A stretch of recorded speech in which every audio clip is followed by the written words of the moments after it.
Hey guys, John Yard here, and today I'm going to show you how to make what is my favorite type of firewood structure, and that is the lean-to method for starting a fire. And you can see here I already have my 3 different kinds of firewood ready. I've got my tinder, my kindling, and my fuel wood or firewood.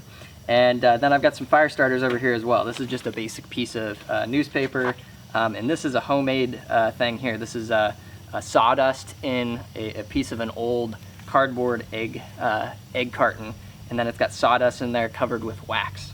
And then I've got a box of matches. So I'm going to show you how to do this. We're going to zoom in onto this area so that you can see it a little bit more clearly, and we'll go through step by step. All right, so we've got our camera zoomed in, and now we're ready for action. So we've got our main piece of fuel wood, firewood here. And with a lean-to, you're basically just going to start with one of these, and then we're going to build everything underneath it right here. And one of the great things about a lean-to type of fire is it's one of the easiest types of fire to start. And plus, if it's particularly windy outside, this is a really great method because you're going to be able to block the wind. So just put your big piece of firewood in whichever direction the breeze or the wind is coming from, and that's going to block the wind from putting out your fire while you're just trying to get it going. So the first thing I'm going to do is I'm just going to take the newspaper. I'm going to do it with the newspaper instead of with this fire starter, even though these are great. But not everybody has those fire starters, and pretty much everybody can find a piece of paper. And so what I'm going to do is I'm going to crumple them up, because that is helpful when starting the fire, because it kind of expands the surface area, and it also allows air to get into gaps of the paper. And one of the most important things for starting any type of fire is getting just really good airflow. And that applies to both the construction and the initial starting of the fire. So this is really, honestly, probably more paper than we're even going to need. But just kind of scrunch that down there. Then we get our tinder, which is our smallest type of wood that we're going to use here. And we basically just lean it, just like the name suggests. We're going to lean our tiny pieces of tinder up against our paper.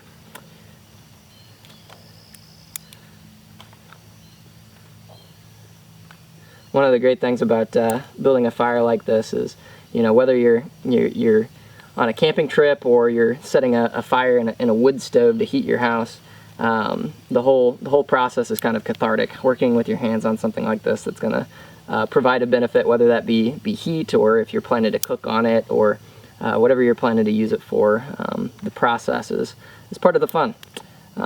So something to think about as you go through this stage of the process. And you might notice here, as I'm doing this, I'm trying to get them as evenly spaced as possible. And this again just goes to the airflow, making sure I'm not putting so much on that I'm going to choke out the fire as soon as I start it. But also I want to have as much little pieces of wood here available as I can to make sure that I'm going to be able to actually get some wood on fire with just one match. And when I do this, I really do try to always build my fire so that when I set a spark to it with a match or whatever I'm using, if I can get it going with some flint and steel or magnesium flint and steel, or you can do it with like a magnifying glass or something like that too. However you're sparking your fire, try to just get it in one go. And I've got matches here just to make it easy, but I always try to do it in one match. That's the that's the man's way of doing it. Start your fire with one match. Don't use a whole box. Alright, and now that I've put my tinder out, I'm going to start using these bigger pieces of wood, my kindling, so that once this is all ablaze, it's going to have something more substantive to catch on fire, to keep it going, and to ultimately catch this big piece of fuel wood on fire. And one more note about how I positioned the fuel wood here for making this fire. You'll notice that you can see the bark on one end, and then on the inside edge is actually where I've chosen to put my fire. And the reason for that is that the inside of the wood is going to start easier. So it's going to catch on fire easier than the bark side of the wood. And so that's why I've done that. And this works particularly good if the inside of the wood is like shredded a little bit, or if it's just kind of coming off a bit to have some flakes. Because those will catch on fire easier, and it'll kind of feed it up into the larger piece of wood. Alright, so I've got my kindling and my tinder, my paper all laid down.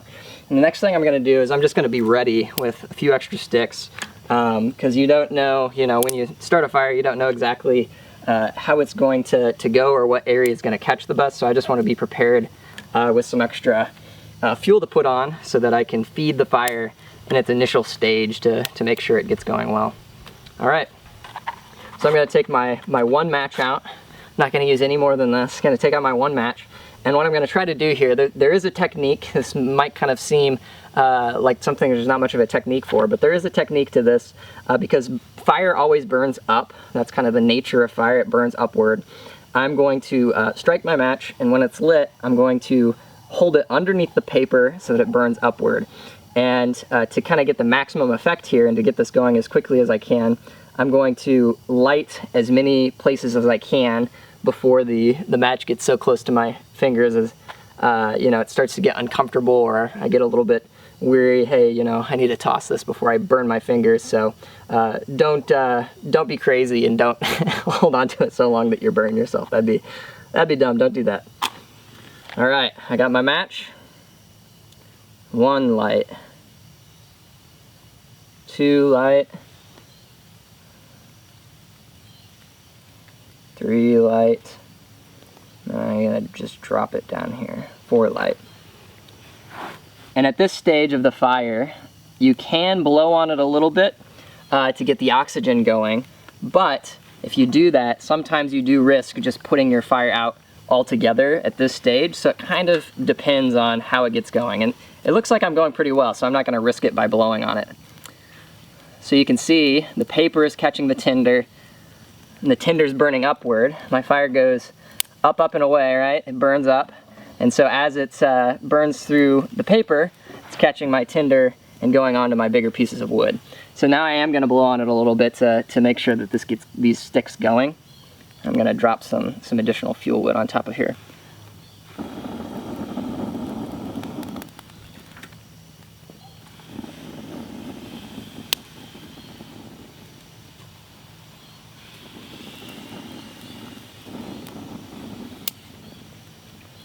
So you can see sometimes the fire chooses where it wants to go. You can kind of see that it's been preferential and liked some area better than the other.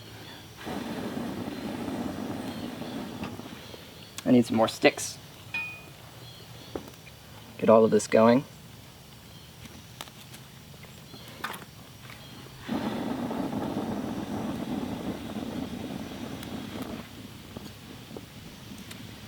So I mentioned at the earlier in the video that oxygen is a really important part of how you build a fire, and that also goes to what you do to kind of keep it going and keep it growing in this initial stage, because this is kind of the most difficult stage, is getting it going here.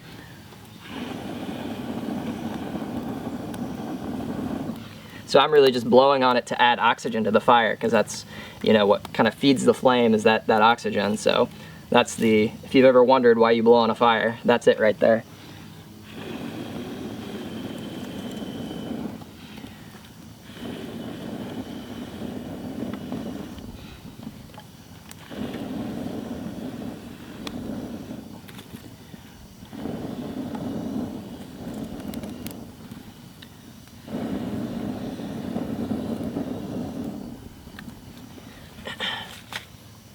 Speaking of blowing on the fire, there is a bit of a technique to how you blow on a fire to get it going well, and it's actually helpful if you are like a trumpet player or a different type of a brass instrument player, because what you learn in playing that type of instrument is how to kind of focus the air that you're blowing into the instrument.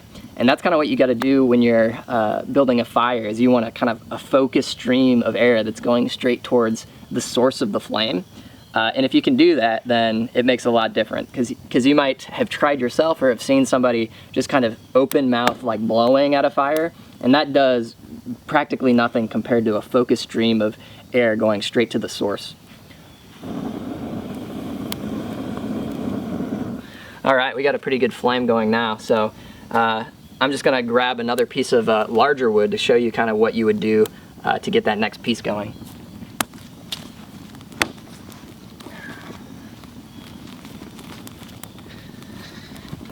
So once you get it going pretty well, if you, kind of depending on what you're planning to do with the fire, you can get these larger pieces and just kind of lay it on top of the flame against your original piece of fuel wood. If you're planning to cook on the fire, it's interesting to note that you can actually sort of turn this into a log cabin fire after you get it started by laying this there and then kind of having the cross pieces here and here. You can kind of transition it into a log cabin fire, which is kind of one of the best types of fire if you're planning to cook. Yeah, that's pretty much all there is to it. Hope you've enjoyed this video on how to build a lean-to fire, and yeah, hope to see you back next time. Cheers.